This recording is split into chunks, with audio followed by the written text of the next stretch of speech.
ওভারওয়েটের জন্য এক্সারসাইজ করতে ভয় পাচ্ছ, তো আজকের এই এক্সারসাইজটা একদম ইজি। আমি তোমার জন্য কার্ডিও এক্সারসাইজ দেখাচ্ছি। যদি বডি ওয়েট অনেক বেশি হয়ে থাকে, তুমি রানিং করতে পারছো না, দৌড়াইতে পারছো না, তাহলে এই এক্সারসাইজটা দিয়ে শুরু করো। আস্তে আস্তে বডি ওয়েট যখন কমে যাবে তখন অন্য এক্সারসাইজগুলো করতে পারবে।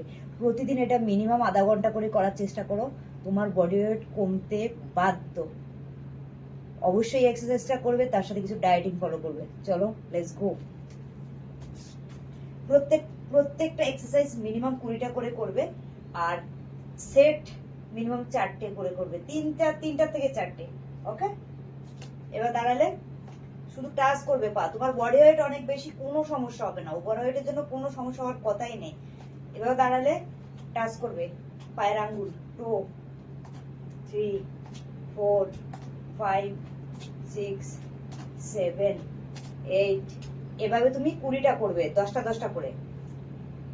নাম্বার 2, 1 2 3 4 5 6 7 8 9 10।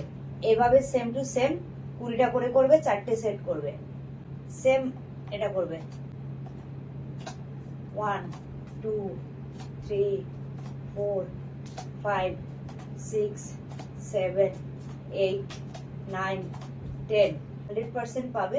তার সাথে তুমি এটা করতে পারো তোমার এই লেগের জন্য, জাস্ট এটা হিলের উপর হালকা হালকা করে যতটা পারবে।